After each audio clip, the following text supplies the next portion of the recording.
Bro, imagine करो अगर हर लड़की तुम्हारे दिमाग की बातें सुन सकती। जैसे जब तुम किसी हॉट लड़की को देखते हो और सोचते हो वाह क्या माल है, इन बलून्स में डाइव मार दूं, और वो तुरंत तुम्हारा इंटरनल मोनोलॉग सुन ले। यही हुआ है हमारे इस छोटे से ट्रैश के साथ इस बार। तुम सोचोगे ये तो बैकफायर करना चाहिए, लेकिन जब तुम दो हॉट बेब्स को देखते हो और सोचते हो ये वाली ज्यादा हॉट है, तो दूसरी वाली का क्या? लड़कियां तो कॉम्पिटिटिव होती हैं ब्रो। और अब जब हमारे भाई का दिमाग बिना किसी फिल्टर के चल रहा है, ये लड़कियां पागल हो रही हैं उसका प्लान बदलने के लिए। अब असली प्रॉब्लम ये है कि ये कोई लो आईक्यू ब्रेन डेड लड़कियां नहीं हैं, ये सब सुपर स्मार्ट है और हमारे प्रोटैगनिस्ट पे 4D चेस मूव्स खेल रही हैं। जो हमेशा गलती से कुछ पेक्यूलियर इंट्रैक्शंस में फंस जाता है जो ये चालाक विक्सन्स उसके लिए बना रही हैं। जैसे ये ब्रूनेट जो पूरी जिंदगी उससे नफरत करती थी, लेकिन अब जब उसे पता है कि वो उससे पसंद नहीं करता, वो सारी बबली हो गई है और अपनी जिगली फिजिक्स का यूज करके हमारे लड़के को फिर से प्यार में फंसाने की कोशिश कर रही है। लेकिन उसकी चाइल्डहुड फ्रेंड थोड़ी ज्यादा अग्रेसिव है। जैसे ही उसे पता चला कि वो उसे हॉट लगती है, उसने सारी ट्रिक्स बुक से निकालकर इस्तेमाल शुरू कर दिए और ब्रो दुर्भाग्य से होल्ड बैक नहीं कर पाया। अब ब्रो इन यूनिलैटरल रिलेशनशिप्स में कैसे सर्वाइव करेगा, इसलिए हम यहां हैं। चलो शुरू करते हैं। कोई चिल्लाता है, किब तुम वहां बस खड़े क्यों हो? जाओ शाओ फैमिली की बेटी से हाय बोलो, वो दरवाजे पर ही है। प्रोटैगनिस्ट कंफ्यूज्ड होकर पलकें झपकाता है और वो शख्स फिर चिल्लाता है, क्या तुम बहरे हो गए हो? फिर स्मैक उसे सिर पे मार पड़ती है और एक बूढ़ा आदमी चिल्लाता है, उठ नालायक, जाओ उससे हाय बोलो। प्रोटैगनिस्ट है लिंगू चांग, लिंगू कॉर्पोरेशन का CEO। और तभी सिस्टम बोलता है, वो बूढ़ा जो अभी तुम्हें मारा वो तुम्हारा दादाजी है। इस ड्रैगन किंग सीज वर्ल्ड में हम चैप्टर 35 में हैं और तुम्हारी आइडेंटिटी है विलन लिंगू। तुम्हारे पास सिर्फ 5 चैप्टर्स बचे हैं मरने से पहले, गुड लक। प्रोटैगनिस्ट बस जम जाता है, सिर्फ 5 चैप्टर्स इस बार? सीरियसली ये क्या बकवास है? स्मैक फिर सिर पर एक और मार। उसका दादाजी ऑर्डर देता है, खुद से बड़बड़ाना बंद करो, उठो और उस लड़की से मिलो। वो खड़ा होता है बड़बड़ाते हुए, ठीक है तुम बूढ़े, मैं जा रहा हूं। कोर्टयार्ड से गुजरते हुए सब लोग उसे रिस्पेक्ट के साथ ग्रीट करते हैं और वो बस सोचता रहता है, कितना टाइम हो गया जब से मैं इन किताबों में फंसा हूं, मुझे तो अब याद भी नहीं। लेकिन सब कुछ उस डिजास्टर से शुरू हुआ था। उस दिन एक बिलबोर्ड गिर गया था, उसे चपटा कर दिया और वो बेसिकली जेली बन गया। तभी एक अजीब सी आवाज ने कहा कि उसने counter attack villain system activate कर लिया है। उसके बाद से वो अनगिनत कहानियों में कूदता रहा है और हर बार वही होता है। वो किसी स्टोरी में विलन बन के ड्रॉप होता है जो मरने वाला होता है और उसे किसी तरह से सर्वाइव करना होता है प्रोटैगनिस्ट के खिलाफ। प्रॉब्लम क्या है? प्रोटैगनिस्ट्स हमेशा ओवरपावर्ड होते हैं। वो मिसाइल्स फायर कर सकता है और वो उन्हें मक्खियों की तरह झटक देते हैं, चाहे कितने भी क्यों ना फायर करे। ब्लास्ट्स उल्टे आकर उसी की जमीन उड़ा देते हैं। पहली बार जब उसने एक स्वॉर्ड मास्टर से बात करने की कोशिश की, उसने तो सेंटेंस पूरा होने से पहले ही उसका दिल चाकू से चीर दिया। और अब वो फिर से यहां है, सिस्टम उसे बेस्ट करने को कह रहा है। बाहर एक कार रुकती है। वो सोचता है तो इस बार ये उन नॉवेल्स में से एक है जहां प्रोटैगनिस्ट विलन की बीवी चुरा लेता है। कार का दरवाजा खुलता है। बाहर निकलती है एक लड़की टाइट्स में जो किसी पावरफुल मैजिकल ऑरा से चमक रही है। उसे तुरंत पता चल जाता है कि ये टारगेट होगी। बाईं तरफ खड़ा है बीक्स वन, इस स्टोरी का सपोज्ड प्रोटैगनिस्ट, और उसके बगल में है चुरान, शाओ फैमिली की सबसे बड़ी बेटी। Beaks one practically protagonist energy radiate कर रहा है, किसी ड्रामा के हीरो की तरह चमक रहा है। हमारा प्रोटैगनिस्ट बस सोचता है, डैम इट, ये बास्टर्ड सचमुच में चमक रहा है। बीक्स वन पास आता है, मिस शाओ क्या मैं आपके बैग्स कैरी करूं? लेकिन वो झट से बोलती है, मुझे टच मत करो। हमारे लड़के को याद आता है, मैं हूं लिंगू हूं, लिंगू कॉर्पोरेशन का सबसे बड़ा बेटा, लेकिन मैं हमेशा से उसका लैप डॉग रहा हूं। वो जबरन मुस्कुराता है, मुझे बुरा मत मानो, मैं तो बस तुम्हें स्पॉइल करने आया हूं। तुम्हें स्पॉइल करना मुझे पसंद है, चिंता मत करो। और अब इतने सालों तक उसके पीछे घूमने के बाद उसे इस बीक्स वन से कंपीट करना है जो उसका बॉडीगार्ड है और हमेशा उसके साथ रहता है। इस स्टोरी में वो अनस्टॉपेबल है, मैक्स्ड आउट, फुल्ली स्टैक्ड, और सबसे बुरा वो उससे नफरत करता है। चुरान प्यारी सी स्माइल देती है, हाय बीक्स वन, मेरा पर्स कैरी करो। लिंगू शान बस सोचता है, ये लड़का बेवकूफ है, ऐसी औरत पर अपनी डिवोशन वेस्ट कर रहा है और फैमिली के रिसोर्सेज बर्बाद कर रहा है। कुछ समझ में नहीं आता और मेरे पास सिर्फ 5 चैप्टर्स बचे हैं। मैं इस चुरान को बीक्स वन से कैसे चुराऊं? ये उन हरेम नॉवेल्स में से एक है जो सिर्फ लड़कों को खुश करने के लिए बने हैं, लेकिन मेरे केस में ये मुझे सिर्फ स्क्रू करने के लिए ही है। वो सांस लेता है, जानते हो क्या, भूल जाओ, मैं बस मार खाऊंगा, दर्द सहूंगा और आखिरकार ये सब खत्म हो जाएगा।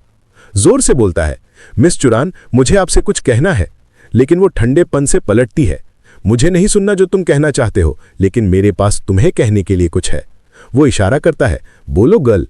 उसे पहले से पता है क्या आने वाला है और वो कहती है, लिंगू हुशान, अपनी सारी उम्मीदें छोड़ दो। मैं तुमसे कभी शादी नहीं करूंगी, भले ही तुम्हारी फैमिली मेरे पापा को इंटरेस्ट पेमेंट्स से ज्यादा पैसे कमाने में मदद करे। अचानक प्रोटैगनिस्ट बीच में बोल पड़ता है, गुड, क्योंकि मैं भी यही कहने वाला था। वो नोटिस भी नहीं करती और कहने वाली थी कि वो इन्वॉल्व नहीं होगी, तभी वो रियलिटी में वापस आती है। रुको, तुमने क्या कहा? वो बोलता है, हाँ, मैं भी इस संगाई को कैंसिल करना चाहता हूं। वो अभी भी कंफ्यूज दिखती है, जबकि बिग स्वान जानना चाहता है कि इस बार क्या स्कीम चल रही है। चुरान उससे सहमत होती है और लिंगू से कहती है कि अपनी स्कीम रिवील करे। वो उसे वार्न करती है कि वो जो भी कहेगा वो ना तो स्वीकार करेगी और ना ही उसकी एक बात पर विश्वास करेगी। इसके साथ क्या प्रॉब्लम है? क्या वो हार्ड टू गेट खेल रही है? लिंगू सांस लेता है, गर्ल रिलैक्स, यहाँ कोई प्लान नहीं है। मिस बेली बटन टॉप अपनी बाहें क्रॉस करती है और कहती है, मैं तुम्हारी सारी ट्रिक से गुजर चुकी हूं, तुम मुझे इस एक्ट से बेवकूफ नहीं बना सकते। प्रोटैगनिस्ट गुस्से में है, ये डैम गर्ल बस मुझे बिग स्वान के सामने ह्यूमिलिएट करने के लिए मेरा लैपडॉग बनाए रखना चाहती है। उसके लिए बहुत बुरा, मैंने तो एनलाइटनमेंट हासिल कर लिया है, मैं इस स्टूपिड औरत से डील करने से फ्री हूं। वो जाने के लिए पलटती है, बिना दरवाजा बंद किए। अचानक चुरान रुक जाती है। रुक, अभी किसने बोला? वो कंफ्यूज्ड होकर इधर उधर देखती है। यहां कोई और नहीं है तो किसने मुझे स्टूपिड बोला? ये क्या था? प्रोटैगनिस्ट बोलता है, मिस चुरान, तुम में से बहुत दूर ले जा रही हो। मैं खुद एल्डर्स को सब एक्सप्लेन कर दूंगा कि ये सगाई नहीं हो सकती और फिर सब सेटल हो जाएगा। बिग स्वान वहां खड़ा है गुस्से में, जबकि लिंगहू बस स्टॉर्म ऑफ करता है। सिस्टम पैनिक में पॉपअप करता है। अरे, सिस्टम में कुछ गड़बड़ है। उसके थॉट्स क्यों लीक हो रहे हैं कि स्टोरी में हर कोई सुन ले? मुझे ये बग रिपोर्ट नहीं होने देना, वरना मैं डिलीट हो जाऊंगा। शायद मैं इसे थोड़ा ट्वीक कर सकता हूं ताकि सिर्फ कुछ थॉट्स और इंसल्ट्स ही लीक हों, बाकी उस पर निर्भर है। लिंगहू सोचता रहता है। स्टोरी लाइन के हिसाब से बिग स्वान गुस्सा हो जाता है क्योंकि मैंने उसकी औरत चुराई और वो मुझे पीट देता है, जो कि परफेक्ट है, क्योंकि अगर मैं चुरान के पीछे नहीं गया तो उसे मुझ पर कुछ करने का कोई कारण नहीं मिलेगा। दरवाजे पर वो कहता है कि वो लोग आ गए हैं। सब चुप रहते हैं। चुरान अभी भी टेंशन में है, सोच रही है कि वो अजीब सी आवाज क्या थी। लिंगहू नोटिस करता है कि पहली बार चुरान ने बिग स्वान को बाहर रहने को कहा और फिर कमरे में आई। अजीब बात यह है कि बिग स्वान को इतना गुस्सा भी नहीं आया। अंदर दादाजी उन्हें ग्रीट करता है और लिंगहू अनाउंस करता है कि वो मिस चुरान को ले आया है। कुर्सी पर बैठा एक अंकल उसे करेक्ट करता है। उसका नाम शियाओ नहीं, बस चुरान है। तुम्हें यह पता होना चाहिए, तुम उसके इतने करीब जो हो। और फिर दादाजी गुस्से में बोलता है, उस पर कुछ जोश डालना लायक? प्रोटैगनिस्ट बोलता है, ठीक है, लेकिन दिमाग में सोचता है, शहर की नंबर 1 ब्यूटी को पाना नामुमकिन है। उसे बिग स्वान के हेरेम में जाने दो। मैं बस इस सगाई को तोड़ना चाहता हूं ताकि ये रिडिकुलस स्टोरी खत्म हो। लेकिन फिर से चुरान उसकी हर बात सुन लेती है। अरे, वो आवाज फिर से ये लिंगहू से आई लगती है। मैं उसे मुझ पर इंसल्ट करने की इजाजत दे सकती हूं, लेकिन वो बिग स्वान को हेरेम के लिए क्यों बदनाम कर रहा है? उसे वो पल याद आते हैं जब लिंगहू ने उसकी रक्षा की थी। कहा था कि चिंता मत करो, वो हमेशा उसके साथ रहेगा। वो मेरा बॉडीगार्ड है और मैं उस पर भरोसा करती हूं क्योंकि वो मुझे सेफ रखता है। लेकिन ये हैरम से किसके साथ कोई लेना देना नहीं है? क्या ये कोई अफवाह फैल रही है? लिंगहू पूरी तरह कंफ्यूज्ड है। मेरी इसके लिए चाय पास करता है। दादाजी हंसता है। ये बच्चे अभी भी हिचक रहे हैं। फिर वो अपने भाई की तरफ मुड़ता है। मुझे लगता है अब इनकी शादी का टाइम आ गया है, तुम्हें नहीं लगता? लेकिन चुरान अचानक खड़ी हो जाती है और कहती है कि वो सहमत नहीं है। सॉरी दादाजी लिंगहू, लेकिन मेरा लिंगहू हांग से कोई रिलेशनशिप नहीं है। शादी का सवाल ही नहीं उठता। मैं उससे प्यार नहीं करती। प्रोटैगनिस्ट जवाब देता है, मैं उससे सहमत हूं, वो सही है। ऐसा कुछ जबरदस्ती करना गलत होगा। बेहतर है हम दोनों अपने अपने रास्ते जाएं। वो फिर से उसका बिहेवियर अजीब लगता है। ये ऐसा क्यों कर रहा है? फिर जो उसके दादाजी समझ आता है, वो कहता है, लड़के, तुम्हें अपनी बीवी से सहमत होना चाहिए, लेकिन अभी इसका टाइम नहीं है। बेटा, वो कभी कभी थोड़ी इमेच्योर होती है, तो उसकी बातों की चिंता मत करो। लेकिन लिंगहू जवाब देता है, नहीं अंकल, आप उसे पूरी तरह गलत समझ रहे हैं। वो बहुत मैच्योर औरत है। उसने डिसाइड कर लिया है कि वो शादी नहीं कर रही। ये नहीं होने वाला। बस हमारी शादी नहीं हो रही। एब्सोल्युटली नहीं। प्रोटैगनिस्ट नहीं चाहता कि बिग स्वान उसे बेवजह पीटे, जबकि चुरान वहां बैफल्ड खड़ी है। वो अचानक इतना बदल क्यों गया? कल उसने मुझे 5000 वर्ड्स का लेटर भेजा था। उसका दादाजी इमोशनल हो जाता है। लड़के, मैं समझ गया, तुम सगाई के बिना भी उसके साथ रहोगे। यही मतलब है ना तुम्हारा? तुम सच में रिमार्केबल हो। लिंगहू खुद से बड़बड़ाता है। आप पूरी तरह गलत समझ रहे हैं बूढ़े। लेकिन उसका अंकल चुरान की तरफ मुड़ता है और कहता है कि उसे रियलाइज करना होगा कि लिंगहू उसके लिए कितना कुछ कर रहा है और ये शादी होगी। प्रोटैगनिस्ट अचानक घुटनों पर गिर जाता है अपनी पैंट्स पकड़ते हुए। नहीं अंकल, नहीं नहीं, मैं उससे शादी नहीं करना चाहता, प्लीज मुझे माफ करो। चुरान उसे सुन लेती है और वो सोचती है, तुम स्टूपिड औरत, तुम हमेशा अपना बड़ा मुंह खोलकर कहती हो कि तुम मुझसे शादी नहीं करना चाहती। अब बोलो, अपने पापा से कंप्लेन करो, उन्हें कहो कि तुम ये शादी नहीं चाहती, इडियट। लेकिन तभी अचानक चुरान मुस्कुराती है। अचानक उसका पूरा एटीट्यूड बदल जाता है। ओ ग्रेट, देखो इस डैम औरत को, देखो अब ये क्या करने वाली है। वो कहती है, वाह, मुझे लगता है अब मैं समझ गई। तुम बार बार कह रहे हो कि मुझसे शादी नहीं करना चाहते और मुझे लगा था तुम अपना माइंड चेंज कर लोगे, लेकिन सच में तुम बस मुझे प्रोटेक्ट करना चाहते हो। पापा, दादाजी, मैंने डिसाइड कर लिया है, अगर हमारे बीच अभी फीलिंग्स नहीं है तो हम उन्हें बना सकते हैं। मैं उससे शादी करने को राजी हूं। नहीं? प्रोटैगनिस्ट बस वहां खड़ा है, पूरी तरह लॉस्ट। ये लड़की बीमार है, इसने गलत दवा खा ली होगी, इसे हॉस्पिटल जाना चाहिए, इसने रात को सही से सोया नहीं होगा, कुछ तो सीरियसली गलत है। वो अभी भी समझ नहीं पा रहा, जबकि वो उसकी तरफ मुस्कुराती है, उसे टीज करती है, कहती है कि पेरेंट्स सिर्फ उनके लिए बेस्ट चाहते हैं। क्या तुम मुझे अब नहीं पसंद करते? वो पूछती है उसे पुश करते हुए। वो ब्लड्स आउट करता है, बेशक मैं तुम्हें पसंद करता हूं। लेकिन उसके दिमाग में, डैम इट, मैं उसका सिर फोड़कर देखना चाहता हूं कि उसका दिमाग स्मूथ है या नहीं। और चुरान बस सोचती रहती है कि उसने कभी नहीं सोचा था कि उसके पास इतने इनर ड्रामाज हैं। उसे जबरदस्ती अग्री करते देखना मजेदार था। देखो उसे, वो प्रैक्टिकली ड्रूलिंग कर रही है, ये डैम लड़की। और लिंगहू उसे बांह से पकड़ता है और कहता है कि उन्हें बाहर बात करनी है। वो एल्डर से परमिशन मांगता है, जो बस हंसते हैं। हा हा हा, यंग लव सचमुच रोमांटिक होता है। दीवार के पास वो उससे कहता है, तुम कर्स्ड औरत, तुम समझ नहीं रही, ये रिलेशनशिप काम नहीं करेगी, तुम अभी भी रिफ्यूज कर सकती हो। लेकिन अब जब वो उसे पता है कि वो नहीं चाहता, वो चाहती है। ये शादी फैमिली ने अरेंज की है, मैं क्यों रिफ्यूज करूं? लिंगहू इंसिस्ट करता है कि क्योंकि उसे किसी ऐसे से शादी करनी चाहिए जिसे वो सचमुच प्यार करती हो। वो उसे याद दिलाता है कि उसने हमेशा उसके साथ बुरा बिहेव किया था, तो वो बस इतना चाहता है कि वो थोड़ी मर्सी दिखाए और इसे अब कैंसिल कर दे। वो क्यूट सा एक्ट करती है, कहती है, मुझे अभी तुम पसंद नहीं, लेकिन अगर बाद में पसंद करने लगी तो? प्रोटैगनिस्ट चिल्लाता है, नहीं, बिक्स्युआन मुझे मार डालेगा। और अब चुरान वो भी सुन लेती है और कंफ्यूज्ड हो जाती है। वो बार बार बिक्स्वान का जिक्र क्यों कर रहा है? बिक्स्वान उससे क्या कर सकता है और वो कुछ क्यों करेगा? सांग सिटी की ग्रेट फैमिलीज के टॉप यंग मास्टर्स में से एक लिंगू को एक बॉडीगार्ड से डर क्यों लगेगा? अचानक लिंगू अपना हाथ ठोड़ी पर रखता है। खत्म हो गया, अब बहुत देर हो चुकी है। वो दीवार पर हाथ मारता है और कहता है कि वो आखिरी बार पूछेगा, तुम एक्सेप्ट करोगी या रिजेक्ट? वो मुस्कुराती है और कहती है कि वो एक्सेप्ट करती है और पूछती है कि अब वो क्या करेगा। प्रोटैगनिस्ट बस फ्रीज हो जाता है। वो सचमुच कुछ नहीं कर सकता। और इसके साथ ही वो लोग वाइन के ग्लास उठा रहे हैं इन वंडरफुल यंग पीपल की शादी सेलिब्रेट करते हुए। पार्टी में हर कोई इसके बारे में बात कर रहा है। लिंगू फैमिली और शाओ फैमिली के बीच का अलायंस सचमुच पावरफुल था। लोग हमेशा कहते थे कि मिस शाओ को लिंगू में इंटरेस्ट नहीं था, तो लगता है वो सारी अफवाहें गलत थीं। बिक्स्वान वहां शॉक्ड खड़ा है। ये क्या हो गया? उसने अचानक माइंड क्यों चेंज कर लिया? वो इतना गुस्सा है कि अपने हाथ में ग्लास तोड़ देता है।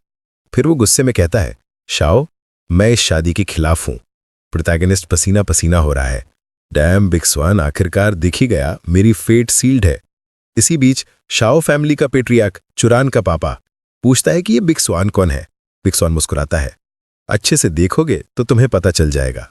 वो आदमी आंखें सिकोड़कर सोचने की कोशिश करता है, जबकि बैंक्वेट में हर कोई बस घूर रहा है। अनिश्चित कि ये लड़का कौन है? क्या तुम कोई अननोन रिच एयर हो? फिर बूढ़े को याद आता है, अरे हाँ, तुम मेरी बेटी का बॉडीगार्ड हो ना, और तुम्हें लगता है कि तुम इस शादी के खिलाफ बोल सकते हो? अब पूरा हॉल बजिंग कर रहा है, चीजें इंटरेस्टिंग हो रही हैं। एक बॉडीगार्ड वेडिंग अपोज कर रहा है। लिंगू साइलेंटली फ्यूमिंग कर रहा है। डैम, ये साइड कैरेक्टर्स उसे और भड़काने वाले हैं। तभी चुरान का पापा बिक्स्वान को डिसमिस करता है। बस बहुत हो गया, तुम्हें अब यहां ऑथराइज नहीं किया गया। लेकिन बिक्स्वान अपनी जगह पर अड़ा रहता है। मुझसे भी बहुत हो गया, मैं तुम्हें उसे कुछ ऐसा करने के लिए फोर्स नहीं करने दूंगा जो वो नहीं चाहती। उसकी शादी सिर्फ तुम्हारी राय से डिसाइड नहीं होनी चाहिए। चुरान को यह बिल्कुल पसंद नहीं आता। बिक्स्वान, अगर मेरे पापा की बातें मायने नहीं रखती तो किसकी? तुम्हारी? उसके पापा चिल्लाते हैं कि वो बॉडीगार्ड से बहस नहीं करेंगे और उसे बाहर निकालने का ऑर्डर देते हैं। बिक्सवन हंसता है। 2 लोग मुझे रोक पाएंगे? फिर आओ 10 और बुलाओ। पापा अग्री करता है। ठीक है, अगर तुम ऐसा चाहते हो, सब लोग इसे पकड़ो।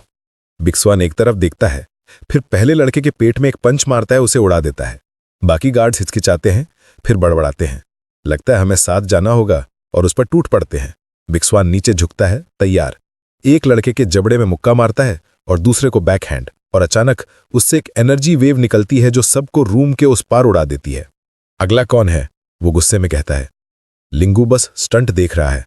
वाओ, ये लड़का सचमुच स्ट्रांग है। मुझे यहां से निकल जाना चाहिए इससे पहले कि मैं इसमें फंस जाऊं। फिर वो ताली बजाता है मुस्कुराते हुए। वाओ ब्रदर बिक्सवन, तुम इतने स्ट्रांग हो। कम ऑन मैन, तुम इसे गलत ले रहे हो। इतना गुस्सा क्यों? चिंता मत करो, चुरान मुझसे शादी नहीं करेगी। यही तो तुम चाहते हो ना? आसपास के लोग विस्पर कर रहे हैं। इस बॉडीगार्ड ने वेडिंग बर्बाद कर दी। दोनों फैमिलीज के लिए कितना डिस्ग्रेस। लेकिन वो इम्प्रेस्ड है कि लिंगू कितना पॉइज्ड है। वो इतना रीगल लग रहा था। यही एक नोबल यंग मास्टर होना चाहिए। बिस्क्वान सोचता है कि ये लिंगू का प्लान रहा होगा, उसे फूल दिखाने का। इसी बीच प्रोटैगनिस्ट पैनिक कर रहा है। ये क्या हो रहा है? यूजुअली क्राउड कभी प्रोटैगनिस्ट के साथ नहीं होता, इस बार मेरे साथ अग्री क्यों कर रहे हैं? वो अपनी मौत की इमेजिनेशन कर रहा है। नहीं, कुछ गलत है। तुम्हें बस चुरान को लेके भाग जाना चाहिए। जाओ, वो तुम्हारी लड़की है। वो बिक्सवान की तरफ देखता है। बिक्सवान, तुम कुछ नहीं करोगे? चुरान अपने आप में गिगल्स करती है। ये लिंगू बाहर से तो शांत दिखता है, लेकिन अंदर से पपी की तरह यल्प कर रहा है। उसे इतना स्ट्रगल करते देखना रियली एंटरटेनिंग है। और तभी उसे रियलाइजेशन होता है, वो शादी में उसी आउटफिट में है। उन्होंने तो उसके लिए प्रॉपर वेडिंग ड्रेस भी नहीं बनाई। बिक्सवान अपनी छाती थपथपाता है और डिक्लेयर करता है कि उसे किसी और की परवाह नहीं है। जब तक मिस चुरान सेफ है और कुछ मायने नहीं रखता। अब से चाहे कितने लोग रास्ते में आए, चाहे कितनी नेगेटिविटी हो, मुझे कोई डर नहीं है। चुरान उसकी आंखों में देखती है। प्रोटैगनिस्ट साइलेंटली चीयर्स करता है। बस यही है बिक्सवान, ले जाओ उसे। ये परफेक्ट स्पीच थी। अब उसे बस प्रिंसेस की तरह एक्ट करना है और तुम उसे स्वीप अवे कर लो। लेकिन तभी चुरान अचानक 2 बजूकाज उठाती है और कहती है कि हाँ, कभी कभी वो उसे सचमुच गुस्सा दिलाता है। प्रोटैगनिस्ट बस टोटली लॉस्ट खड़ा है। वो अभी गुस्सा क्यों दिख रही है? उसे तो रोना चाहिए, इमोशनल होना चाहिए, और इस लड़के को उसे लेके भाग जाना चाहिए। चुरान एक तरफ देखती है, थोड़ा फेडअप दिखते हुए। बिक्सवान आगे बढ़ता है, उसका हाथ पकड़ता है और पूछता है कि क्या वो जाने हुए रास्ते से भागना चाहती है। उसे चिंता करने की जरूरत नहीं, वो रास्ता साफ कर सकता है। लेकिन वो उसका हाथ झटक देती है और तड़क कर बोलती है, बस करो ये ड्रामा, तुम ल्यूनैटिक, ये क्या बकवास है। फिर वो लिंगू की तरफ पलटती है जैसे कुछ कहने वाली है, पर कहती नहीं। बिक्सवान कांप रहा है और फिर रुक। चुरान कहती है कि उसे सब समझ आ गया। वो कहती है कि ऐसा लगता है कि वो जिस वर्ल्ड में है वो एक नॉवल है जो मर्दों के लिए बनाया गया है, और वो इसमें एक हीरोइन है जो बिक्सवान के साथ एंड अप करने वाली है। क्या? इस लड़की ने तो 5th डायमेंशन पकड़ ली। उसे अपने एग्जिस्टेंस का पता चल गया। होली हेल, मैंने पहली बार किसी फीमेल लीड को मैट्रिक्स समझते देखा। और वहां वो खड़ी है, टॉल और इम्पोजिंग, उन वाइड हिप्स के साथ लिंगू को घूर रही है। बिक्सवान उसे पुकारता है, पूछता है कि क्या उसे डर नहीं कि ये लड़का उसे फ्यूचर में हर्ट करेगा। प्रोटैगनिस्ट फ्लिंच करता है।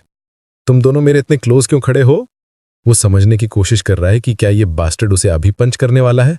बिक्सवान उसके चेहरे के पास आता है और कहता है, तुम इडियट, जब तक मैं यहां पर हूं तुम मुझसे छूने की सोच भी नहीं सकते।